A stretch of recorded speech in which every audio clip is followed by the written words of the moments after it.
তো আয়নাগরে যাদেরকে টর্চার করা হয়েছে এরা যুদ্ধবন্দী? এরা তো কারাবন্দী, তাও অন্যায় ভাবে। এনফোর্স ডিসঅ্যাপিয়ারেন্স ছিল, অন্যায় ভাবে তাদেরকে গুম করা হয়েছে। অন্যায় ভাবে বছরের পর বছর যাদেরকে এভাবে কষ্ট দেয়া হয়েছে, ফ্যামিলি থেকে দূরে রাখা হয়েছে, কিয়ামতের দিন তাদেরকে আল্লাহ জালেমের কাতারে দাঁড় করাবে। ইসলাম কারাবন্দীদের দূরের কথা, যুদ্ধবন্দীদের সাথে ভালো আচরণের কথা বলেছে। আল্লাহ বলেন ওয়ায়ুতঈমুনা আত-তাআমা আলা হুব্বিহি মিসকিনান ওয়া ইয়াতীমান ওয়া আসীরা। বিশ্বাসীরা গরিব দুঃখীদের যেমনি খাবার খাওয়ায়, যুদ্ধবন্দীদেরও খাবার খাওয়ায়, যুদ্ধবন্দীদেরও খাবার খাওয়ায়। এবং বিষ্ণু বলেছেন ইস্তাউসু বিল উসারা খায়রা, যুদ্ধবন্দীদের সাথে তোমরা ভালো আচরণ করো। বদরের যুদ্ধে 70 জন বন্দী হয়ে আসলো। বিষ্ণুনবী 70 জনকে সাহাবাদের মধ্যে ভাগ করে দিলেন, বললেন তোমরা খারাপটা খাবে, বন্দীদেরকে ভালোটা খাওয়াবে। কি নমুনা স্থাপন করেছে ইসলাম। ইয়ামামার বড় লিডার ছিলেন, যুদ্ধবন্দী হয়ে মদিনায় আসলেন, নাম সুমামা ইবনে উসাল। নাম কি? সুমামা ইবনে উসালকে যুদ্ধবন্দী হিসেবে আনা হলো। তাকে মসজিদে নববীর পিলারের সাথে রশি দিয়ে বাঁধা হলো। বিষ্ণু বললেন সুমামা, কি অবস্থা তোমার? কি অবস্থা তোমার? কেমন লাগে? তোমার সাথে কেমন আচরণ করা হবে বলো? বললেন মুহাম্মদ, তুমি চাইলে মারতেও পারো, বাঁচিয়েও রাখতে পারো।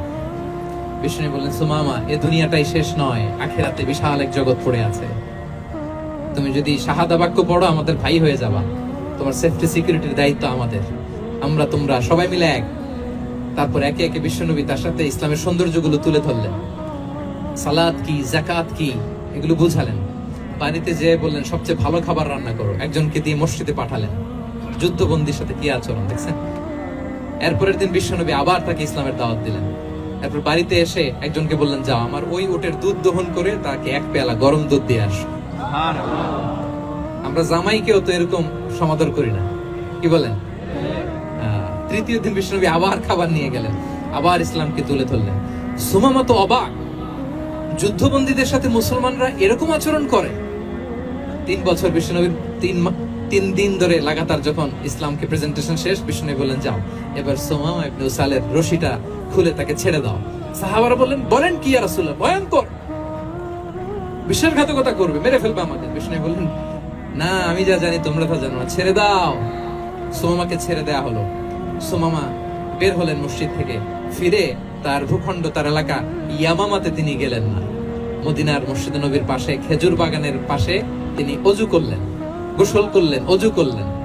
এরপর ফিরে এসে বিশ্বনবীর সামনে দাঁড়িয়ে বললেন আশহাদু আল্লা ইলাহা ইল্লাল্লাহ ওয়া আশহাদু আন্না মুহাম্মাদান আবদুহু ওয়া রাসূলুহু। আমি সাক্ষ্য দিচ্ছি আল্লাহ ছাড়া কোনো ইলাহ নেই, আপনি আল্লাহর প্রেরিত রাসূল। হে মুহাম্মদ, আপনার চাইতে নিকৃষ্ট মানুষ আমার কাছে কেউ ছিল না, কিন্তু এখন থেকে আপনার চাইতে কোনো প্রিয় মানুষ আমার জীবনে নেই। ইসলামের চাইতে নিকৃষ্ট কোনো ধর্ম আমার জানা ছিল না, আজ থেকে ইসলামের চাইতে প্রিয় ধর্ম আমার কাছে নেই। মদিনার চেয়ে নিকৃষ্ট কোনো শহর আমার কাছে ছিল না, সবচেয়ে অপছন্দের শহর, আজ থেকে মদিনার চেয়ে প্রিয় শহর আমার কাছে নেই। দিস ইজ ইসলাম। বিশ্বনবী বললেন, হে নবী, নবী হে,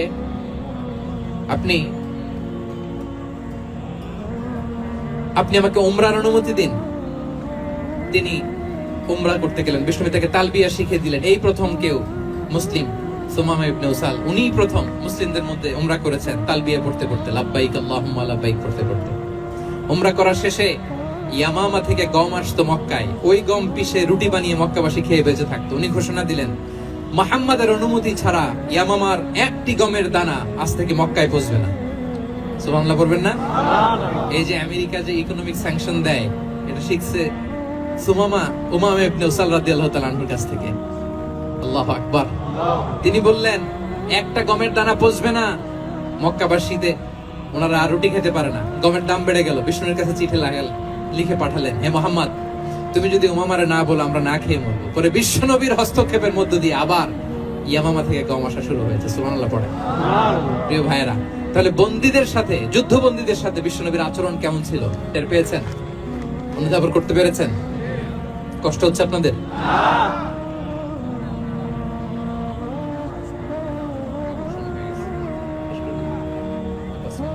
জি। মাগরিবের সময় হয়ে গেছে, আমরা এখনই শেষ করছি প্রিয় ভাই।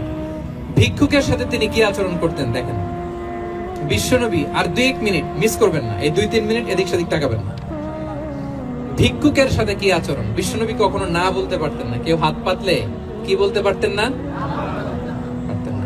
এক ভিক্ষুক এসে বলে, এই মোহাম্মদ দাও, তোমার কাছে কি আছে দাও। নবী তখন চাদর পরা ছিলেন, চাদর ধরে এমন জোরে টান দিছেন বিশ্বনবীর ঘাড়ের চামড়া এখানে ছিঁড়ে গেছে, চামড়ায় দাগ পড়ে গেছে। বিশ্বনবী তার দিকে তাকিয়ে ওই যে মুচকি হাসির ম্যাজিক, আবার মুচকি হাসি দিয়ে বললেন, যাও তাকে কিছু দিয়ে দাও। সুবহানাল্লাহ পড়বেন না? আচ্ছা, ভিক্ষা করতে এসে যদি আপনার জুব্বা ধরে টান মারে, জামার কলার ধরে টান মারে, এই দে, কি করবেন বলেন? ওই যে মায়ের, মানে ডানে ভাই আর কোনো সলিউশন নাই, খালি মায়ের, খাইজো মায়ের, খাইলো মায়ের। দেখেন, ভিক্ষা করতে এসে জামা ধরে টান দিয়ে ঘাড়ের চামড়ায় এখানে দাগ ফেলে দিয়েছে, কিন্তু বিশ্বনবী হাসি দিয়ে সলিউশন করলেন। সুবহানাল্লাহ। শত্রুদের সাথে তিনি কেমন আচরণ করেছেন? আল্লাহ।